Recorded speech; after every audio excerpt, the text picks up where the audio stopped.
Outstanding! Welcome to part 2 of our 5-part interview series with South African expat Gail Webster. In part 2, we're going to learn about what Gail feels is one of the safest places she has ever lived, while she also shares some tips on how to network and connect with other expats with similar interests in a new land. That's all next, right here on My Expat Moving Story. Relocating to a new home. New people. New schools. New beginnings and new adventures. Shared with all, right here, on My Expat Moving Story, with our host Lauren Inglis. So the next posting from Belgium was Belgium to Dubai. And for me, that was a fantastic experience. I really was excited to go to Dubai, also a bit nervous because I think unless you've been to Dubai before, you hear all these stories, especially from a female's point of view, what you're allowed to do and what you're not allowed to do. And it's not what people think it is at all, right? Not at all. It's actually quite the opposite. Yeah. One positive thing about that, though, was I can honestly say it was one of the safest places I've ever lived.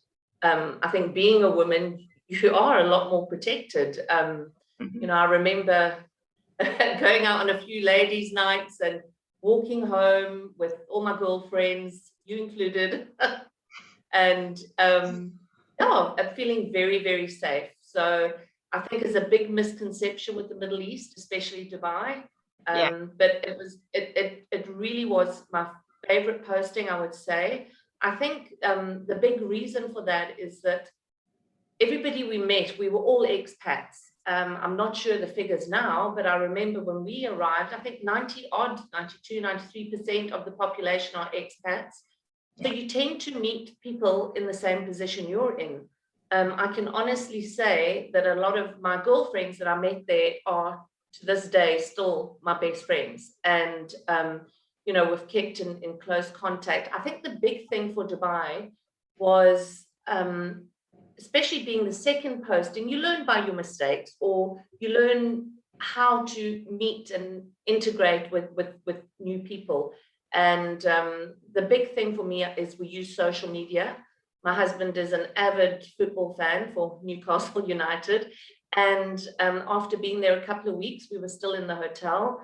We thought, well, let's Google. I was on Facebook at the time and looked for Newcastle United supporters in Dubai. And we'd found a group. And funny enough, the group had only started a couple of weeks before that. So when we all met at a local hotel not far, we met a lot of people like-minded, once again, that loved football, that were expats.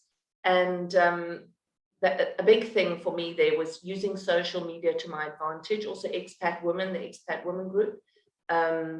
Dubai was a very, very good posting for me. I also found the service in Dubai as far as the relocation side of it and dealing with removal companies in Dubai was a lot easier than my previous posting and the future one where we are now. So I have very good experiences from Dubai. Yeah. Well, the social media thing is great advice, Gail, because I remember when I first moved here as well, you had given me the advice to get on to South Africans in Dubai.